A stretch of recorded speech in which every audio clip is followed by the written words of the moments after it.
Om Sri Gurubhyo Namaha Harihi Om Sumukascha Ekadantascha Kapilo Gajakarnakaha Lambodharascha Vikato Vignarajo Vinayakaha Dhumaketurganadhyakshaha Palachandro Gajananaha Vakratundaha Surpakarno Herambaha Skandapurvajaha Suklambharadaram Vishnum Sasivarnam Chaturbujam Kasannavadanam Dhyayet Sarva Vignopasantaye Yasyadvaradavakradhya Parishadhya Parastatam Vignam Vignanti Satatam Vishpaksenam Tamastraye Gurur Brahma Gurur Vishnu Gurur Devo Maheswarah Gurur Sakshat Param Brahma Tasmai Sri Gurave Namaha Satchidananda Rupaya Krishnaya Aklishtakarine Namo Vedanta Vedhyaya Gurave Buddhi Sakshine Vishnadvaipayanam Vyasam Sarvabhuta Hiteratam Vedabjabhaskaram Vande Samadhi Nilayam Munim Sahasramurte Purushottamasya Sahasra Netranana Padabahoho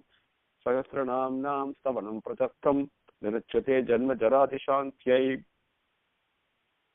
Now with Swami's grace, let us continue from where we left off in our last session. Amani Manado Manyo, we came up to that point. Suvar Navarno Hemango Varangas Chandanangadi Viraha Vishamas Sunyo Dhrutasiras Chalas Chalaha Amani Manado Manyo. Oh, Manyaha means one who is the Sarveswarar, so he is worshipable by everything in creation, and he is the one who is worshipable. And all other worships that we do, they are really whoever, whether we worship money or position or whatever it is, they don't deserve that. The one who is worshipable because he is Sarveswarar, that is Manya. Lokas Swami, all the 14 worlds that are there, he is the Ishvara. He is the one who not only creates but also protects and rules over and keeps it under control and finally dissolves it also. So all the 14 worlds, he is the Ishvara. And another thing is, even though he is so glorious, but he is also extremely humble.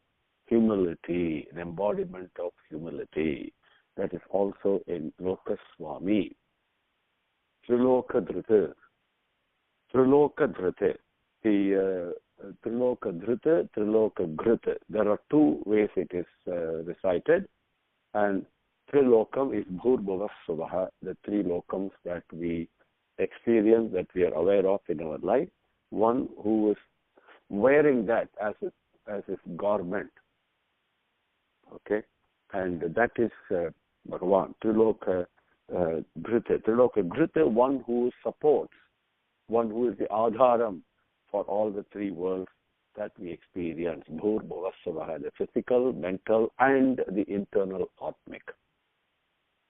Sumedaha, as the name implies, Sumedaha is one whose medhai is Su, one who is the best intelligence. Intelligence is not the mind related, but the vivekam, the buddhi, the ability that discriminates between the temporary and the permanent, the discriminating ability. That is the Sumeda, the best one, the Sumedaha, so which is present within us. That ability that is so beneficial, that it gives only shreyas, isn't it? That Bhagavan we can see when we say, this is temporary, don't worry about it, this is not permanent, and look for the permanent. And as that propensity, the inclination, and the looking for the permanent, that process improves, strengthens and improves and becomes more continuous, become more skilled at it. And we find that it actually confers only benefits. That aspect of Swami that is present within each one of us is Sumedaha. And also, whoever does aradhana to him, whoever worships him, and he is, Lokachemam Vahamyaham, Bhagavan says. Please, not only one people who worship him, And even those who don't worship him, also Bhagavan takes care of. So Loka Kshemam, one who seeks the Kshemam, the well-being and the welfare of all the beings, that is through Medaha. Meda Jaha. Next is Meda Jaha. Medha and Jaha, to be born. Meda Jaha means one who manifests out of Yagam. Now, when Krishna Bhagavan took his avataram in that present self, you have to picture that scene. And when Swami appears in front of Shankara Gadabani, in front of Devaki in that early morning, and even when that single lamp that was burning there, that also was extinguished itself by itself. So it is absolute darkness out of which the Jyoti comes and finally appears in the form of the Shankara Gadabani in front of Devaki. And then that assures her, gives her succor and assurance. And what does it say? It says, because of the tapas and the desire and the yearning you had in your previous birth, I am going to be born into you. Okay? So that Medha Jaha, you worshipped to have me as your son. So now that's being fulfilled. That is why I'm going to be born in you. And then it becomes an orbit of light and enters Devaki's womb, and next instant Krishna was born. So that Medha Jaha, one who manifests out of Yagam. So what does this mean? Same thing happens in our life, your life and my life.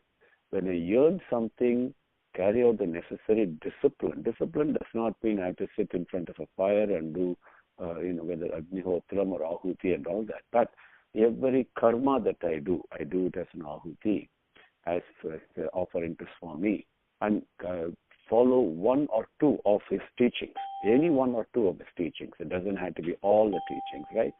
And when I do that sincerely, then my life itself becomes a yagam, isn't it? And it's one of offering to him my whole life. This is what Swami means when he says, you give me either a leaf or a flower or a fruit or water, right? But so long as you give it with devotion and love, I accept it. So when my whole life I can turn that into a loving offering at the lotus feet of Bhagavan, that itself becomes a yaga. That is a true yajna. Okay? All the others are not just a namesake only. But when you do it with the right attitude, then that becomes yajna. And when I do that, who's born and manifest out of it, that Bhagavan himself manifests. And that does happen in people's life who do that discipline, that one of sacrifice. When I lead a life of sacrifice, that becomes a yajna itself. Life itself becomes a yajna. So then I can touch Bhagavan, I can see him, I can talk to him. There are so many things happen. So he manifests himself to me out of the yagam that I do. Medha Jaha. Dhanyaha, very important word. We use it dhanyosmi and all, we use it without even understanding what the meaning is. And they're not trivializing that word, but at least we use that word. In that sense, it is good. But dhanyaha means one who considers that the fact that I have taken birth is now I am being benefited from it. I am the one who is obtaining all the benefits out of something that is happening. So when you say dhanyosmi, I'm grateful to you because I am benefited out of this. They benefited the opportunity to serve, benefited the opportunity to learn, right? So this is just not a word, but Bhagavan is present when you say dhanyaha. Dhanyaha asmi is what some of us say, dhanyosmi, we see this. Dhanyaha asmi. So Bhagavan who is present as dhanyaha and who is the repository of all the prayojanam, we say in Sanskritam, right? The benefits. Every result that happens is truly a benefit, whether I like it or not. but it is really a benefit to me, right? It corrects me and molds me, and as Bhagavan says, take a piece of take a block of gold. It has to be put in the fire and beaten to shape, and before you make a nice ornament out of it, or a nice statue out of it, or whatever. So like the way my life is also being beaten and put in the fire and everything, but everything is finally what's going to come out is a beautiful shape that is just the form of Bhagavan himself. That the form of selfless love is going to come. For that, I go through all the things that I go through, the results and all that. In that sense, all the results are beneficial, and one who is the repository of all these benefits, that is Dhanyaha. So, next one is Amanimana Dhomanyu Lokaswami Trilokadhrita Sumedha Medhajo Dhanyaha Sathya Medhaha Yatartha Jnanam, which means anything that happens, Yata Artham. What is the essence of it? The essence of it is nothing but prema, nothing but selfless love. Everything and anything that happens in our life, if I focus on the Yatartham, then that is the one who is present and again manifests himself as the Yatartham. But I have to look for it, right? It may not be evident, it may not be superficially evident, but the moment I put my vision to it, put my focus on it, and look to it, then I will see it. And that Yatartham is Sathya Medhaha. This is the true buddhi, to put it in a very crude translation. All other understandings that we have, they're all not true. They're all illusory, we know that. They're all temporary, we know that. They're all embedded with doubts, we also know that. But Satya Medha is a true knowledge, which looks at Yatartham. Okay? Then Dhara Dharaha. Dhara Dharaha. Dhara means supporter. Sankara Bhagavad says, Dhara Dharaha means one who is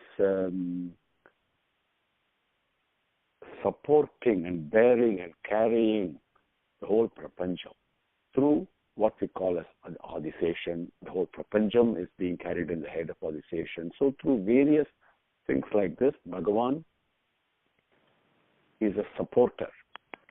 But you see, these are, when we talk of Adi Sankara, or when we think of various other things, the gross forms and all that, they're all physical embodiments. But what is really supporting everything in the prapancham is really prema only, selfless love. And that selfless love, even though it is formless, through various forms it supports. For example, when you say prapancham, we think of the universe. But what about my life? Who is supporting me in my life? My mother supported me as I was born, when I was in the womb, when I was born. My father supported, so many relatives, so many friends. If you really look at it, the whole life, right from birth to death, each one of us is being supported by different forms, different embodiments. And these different embodiments are nothing but embodiments of selfless love itself. This moment of need, somebody comes and helps. Where is the support coming from? That Bhagavan who is present in all the various physical forms, the mental forms, the emotional forms, that supports my life. Because the whole prapancham is nothing but my life. My life is my prapancham.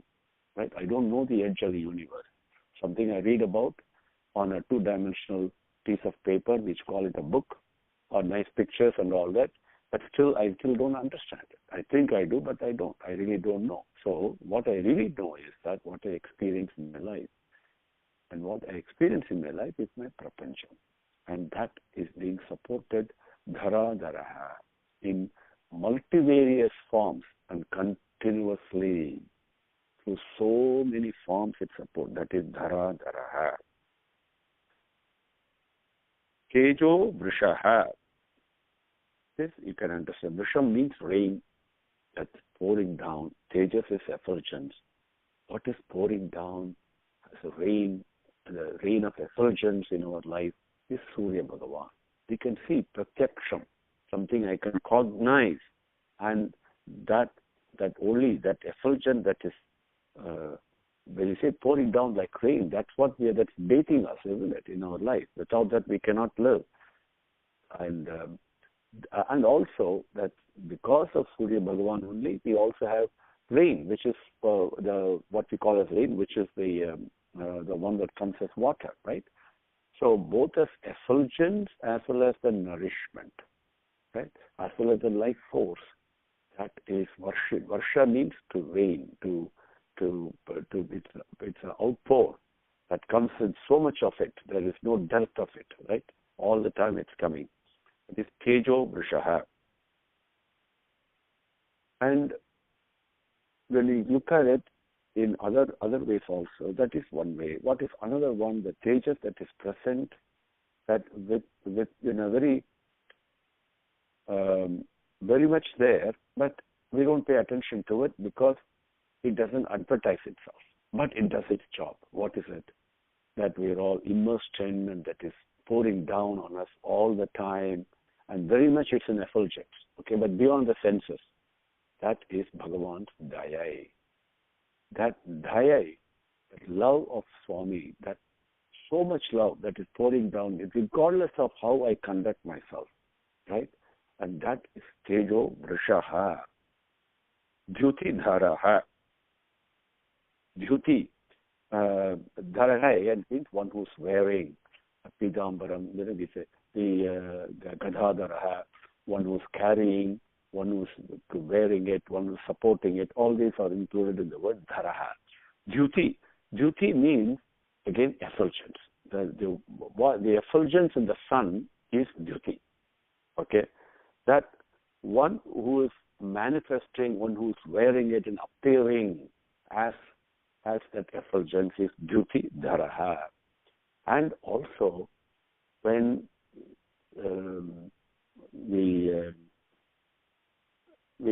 again, Parasara Bhattar enjoys us with some incidences, with the life happenings in Krishna's life. When Krishna was, when he carried the Govardhanagiri, what did he do? He removed and eliminated the pride, the ego of Indra. That is one thing. That is one way of looking at it. But another thing, that Leela was performed not because Indra was proud, but the Leela was performed to manifest, to bring out the truth that Avataram has come. This little boy moving about everybody, doing these phenomenal things, but it's actually the divinity, the divine power, so that the manifestation, revelation of the Avataram also took place. That's a Leela that was performed. That is Dhyuti Dharaha. That natural, the Swayam, the self-owned effulgence of Bhagavan, which we call as Chaitanya. Sarvasastra Bhrutam Varaha. Sarvasastra Bhrutam Varaha. That, as the name implies, one who's carrying all the weapons. Now, we can, whatever weapon we picture, that Bhagavan is carrying. So we have various imageries of various forms of God carrying different weapons, right? In the case of Narayana, we say Shankha Chakra Gadabani, then Sangam, right? And like that we say. But also in the case of Rama, we say he's carrying the Kodandam, right? So these are all weapons that we imagine, and Bhagavan is carrying all of it. But what Swami himself says, the only weapon that he's carrying, that he's really got, is really the weapon of love, prema, selfless love. So all the other things are less powerful than that. The most powerful weapon, the whole universe and the whole prapancham and even beyond that, it's really selfless love. Selflessness is the most powerful. Because you see in your own life, you can see certain people, You offer respect, that you come across people who offer respect voluntarily, on a natural way, without even holding anything back. And why do you worship? Why do you respect that person? So you worship because of age and because of positions of power, whatever it is. But these people may not be very advanced in age, but may not be very wealthy. Still, the worship, the sense of respect outpours, arises from us naturally. Then if you analyze it, you will see that is because of that other person's sacrificial attitude and conduct only. When a person is selfless and leads a life of sacrifice, sharing everything that he or she has, always lives for others, right? Always serving others, serving not for namesake, but I'm talking of real service, and finds that the person is so generous that he really cares, he or she cares for the welfare and well-being of others. You come across people like that, automatically, you fold your hands and give namaskaram to them. Why? That selfless love is the most powerful, and that can conquer everything. Sarva Shastra Bhritam Varaha. All the various weapons, all the things are really, it is subjugated to prema, to self, and the embodiment of prema, the prema swarupa is prema eva. It says in Narada Bhakti Sutra. So it's prema eva. That is Bhagavan. That is present very much in you and in me and in everything else. I just suppress it, I ignore it in my life, but it is very much present. If I allow it to raise its head, my life will be so beautiful and peaceful. And even when with just a simple example that you can try, when somebody speaks some harsh words, our normal tendency is to react. Instead of that, if I act with love, act calmly and lovingly, what happened to that anger, right? And if I choose not to accept the angry word, but act with love, right, then what happens? Two people become happy, me as well as the other person. Same way, when somebody behaves in a crude way or sulking or whatever it may be, just give a very loving hug to that person, genuinely loving hug, and see what happens. So that love conquers everything, all the six enemies it conquers. Pragraha, sarvasastra bhutambraha. Pragraha, pragraho, nigraho, vyagro, naika sringo, gadagrajaha. Pragraha. Graha means to accept, to take in, okay, to imbibe. So pragraha means whatever I worship, whatever I offer to Swami, whatever, my bad thoughts, he accepts it. I offer flowers, he accepts it. Garland, he accepts it. Okay, whatever I do, Bhagavan accepts it. See, what happens when we really look into this a little bit deeper, it is so amazing and is so amusing also sometimes. Regardless of what I do, right, I make a nice garland for Bhagavan and offer it, right? And then I enjoy the beauty. Who is happy? He makes me happy by accepting my garland and looking so beautiful, right? Even though I may have done it with pride, I may say, oh my God, I'm an excellent garland maker. See how nicely it has come. Or I sing a bhajan to Bhagavan and I say I'm a great singer. All this the pride and ego that we all have. But in spite of that, I sing, and then I come out of it thinking, yeah, I sang on this bhajan well. So he gives me the chance, the ability, and then I sing, and in the process, I become happy. But so he accepts everything, my bad thoughts and all that. But when I offer something with true devotion, so love for Swami only, nothing else, then something else happens. Bhagavan is pleased, and when Bhagavan is pleased, my happiness is something that's extraordinary. That's something that you don't taste normally. So this comes back in a phenomenal way. So that pragraha, everything that we offer, Bhagavan accepts. Okay? No, does not mean he approved. Okay? Does not mean that he is pleased, but he accepts. Okay? Pragraha. Then, another thing is, when in the forest of life that we all are riding through, uncontrollably, so to speak, and my senses, they go after the sense objects, and they pull me towards the sense objects. And if I give in to them, then initially, the beginning, I may be happy, but later on it gives me misery only, right? But the thing, so when the mind chases this, something else pulls the mind back, saying, no, don't go after that. It's not good for you. It may be tasty, but finally it's going to give you stomachache or whatever, or get into a bad habit and say it's going to spoil your life later. So many things are there. That thing wants and then pulls the mind back and controls it, right?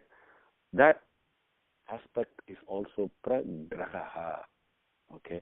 While Swami accepts everything I give him, okay, what he's also doing is also pulling me towards him. Pragraha. Pragraha. So pragraha is supreme, graha, to take in. So Swami assures, just like the every aspect, as every particle of light that is coming in from the sun, eventually is to go back to the sun itself. It's like that. We're all bound and on a pathway to get back home. And Bhagavan says, every one of you, assure you, will be back home, right? At the lotus feet, it will happen. So that pragraha, one was taking us back in. And here in the form of buddhi, so sumedha, we saw that. In the form of buddhi, the discriminating ability, is taking us back in.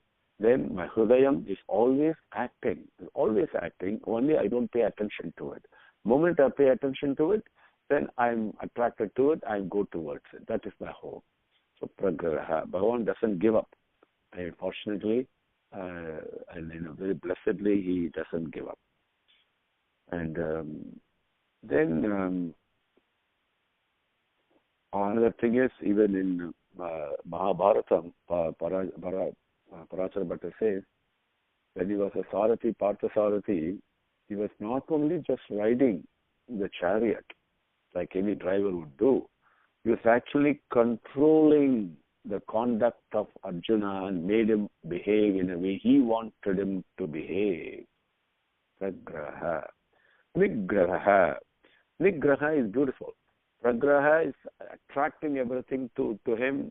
Ultimately, we're all going back home. So several ways we saw that. Nigraha, everything is in his control only. Okay? Nothing, not a dot moves, not a leaf can fall without his will. So that control he has.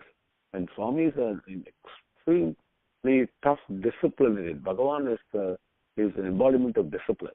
So the discipline, through the discipline, he keeps everything in control.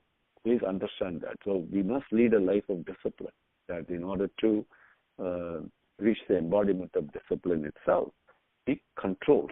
Everything is under control. Okay? And even in the Mahabharata war, as we know, again following Parasara Bhattar's experience, an example, while he was controlling Arjuna's conduct and behavior, and even though he was just a charioteer, right? But the whole war was taking place under the control of Krishna. Nothing moved out of his will. Nothing, not a thing, whether it is Karna's death or Bhishma's death or Drona's death, everything, if you look at it, is under Krishna's control only. So that is Nigraha. Then Pragraho, Nigraho, Vyagro means Vyagraha means indestructible, endless, no end.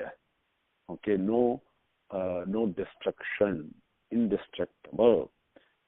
And another meaning that Adi Sankara gives for Vigraha, when a bhakta or a devotee or even a person who just started on the path of devotion, or even he may not be even a bhakta, but he's one of those four devotees that Swami says, right? Arti, Artharthi, Jignasu, and Jnani, right? One of those people. I'm suffering something, therefore I take my request to Bhagavan. That is okay. That's also a devotee. So for all these devotees, whatever they ask for, whatever they yearn for, Bhagavan gives them in a very urgent manner, in a prompt manner. One who's got the sense of urgency to grant and fulfill the desires of all his devotees. He doesn't postpone that Vigraha. One who's got a sense of urgency and promptness in granting the desires of devotees. Then Naika Sringo Gada Grajaha. Naika Sringaha. Now, Dharma, Artha, Kama, Moksham. If you consider these are the Purusharthangal in our life. If you consider this as horns, the horns in our life, like the way a cow has got two horns. Let us say we have got four horns in our life, which is Dharma, Artha, Kama, Moksham. Or we say there are four Vedas, right? And these are like, if you consider this horns, then that is Bhagavan who is present, I'm translating literally, who is present in form of several horns in our life. That is na eka sringaha, naika sringaha, several horns. Now, why horns? Why sringaha? It comes, right? Sringa means a horn. But if you really look at it, what does a horn do? Horn does a couple of things. One is it projects itself out so it is visible. It draws my attention, isn't it? And second thing is, when an enemy comes, what the horn is used to attack it. That's what the animal does. So when in my life, this four Purusharthangal, if I take it as horn themselves, okay, those are the four objectives of life that I must lead my life with. Otherwise, I'll be blind. There are many of us who are not even aware that there are these four objectives in life. So how do they lead their life without knowing? Just think for a second. It's blind. Whereas those of us who are aware, at least these four Purusharthangal are there, at least in that sense, that we are aware. The thing has projected itself in our life. Now, if I pay attention to it, and if I want to utilize those four Purusharthangal or the four Vedas, as the case may be, as an example is, and I come across my enemies like Kamam and Krodham and Moham and Madam and Matsaryam and Lobham and all that, what would I do? I will use these horns to fight it, isn't it? The way the Vedic teachings, and we say the Dharma, the Kama, Moksham. Now we want to earn wealth. I say, well, my greed comes in and say, earn more wealth. Okay, you can earn wealth, take a shortcut here and make more money, and all these things come. Dharma, Artha. No. To earn wealth in a dharmic way. See, that horn raises its head. So, Naika Sringaha, like that, there are many innumerable horns in our life that is present, which is the promptings of selfless love, promptings of dharma in our life, promptings of our conscience in our life that is present as Sringaha. So Naika Sringaha in numerous, infinite, and several ways that Bhagavan prompts us. Okay, Naika Sringaha. Then Gada Grajaha. Now, the Gadan and Agra Jaha. Gada Grajaha is, break it into words, Gada, Agra Jaha. Jaha means to be born. Agra means first, before, right? Agra Bhujai, we heard that, Gada Grajaha. So, one who is born before Gadan. Gadan was the name of a Yadava. Okay, now in Parasara Bhattar's explanation I'm sharing with you. One who is born before the Yadava named Gadan. Okay. He is the younger brother of Krishna in the Yadava clan. The other thing is, Gada Grajaha.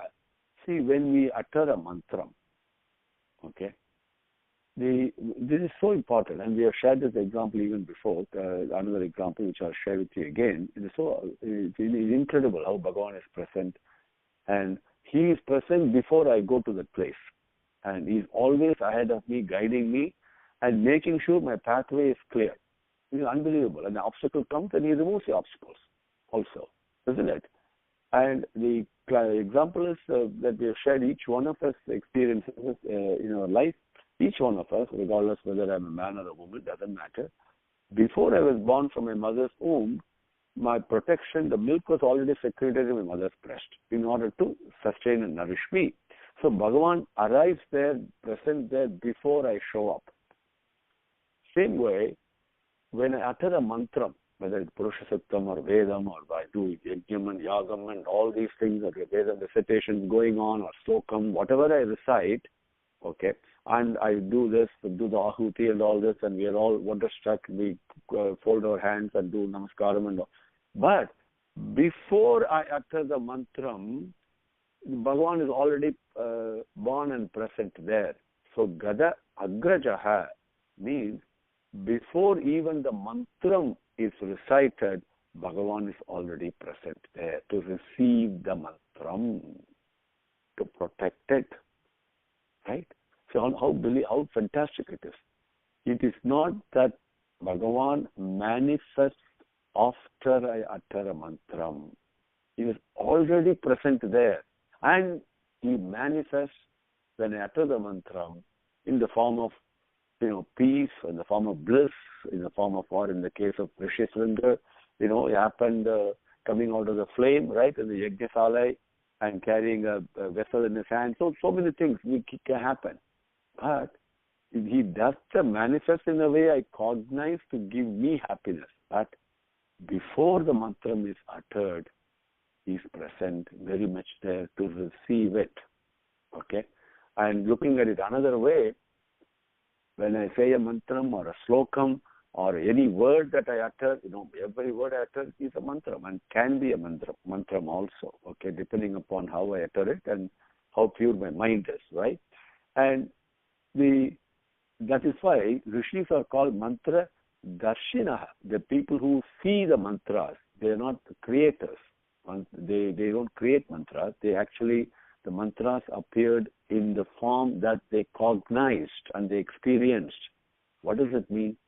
That means, and when in our state, look at it this way: if I utter a mantram, whether it is Gayatri mantram or Slokam or Om Namo Narayanaya, whatever mantram I utter, okay, somebody must be there to receive it, isn't it? That receiver is already present even before the mantram is uttered. So Agrajaha, Gada Agrajaha. So always remember, every word I speak, somebody is receiving it. And Bhagavan is the one who is present already to receive what I say. So do I want to give him the flower of my heart? And then he is there to receive it. So this Gada Agrajaha is beautiful. Please remember that it's a invisible, unmanifested form of Bhagavan that is present in our life. So Amani Manado Manyo Lokaswami Trilokadhrutu Sumedha Medhajo Danya Sathya Medha Dhara Dhara Tejo Vrisho Jutidhara Sarva Sastra Bhrutam Varaha Pragraho Nigraho Vyagro Naika Sringo Gadagrajaha.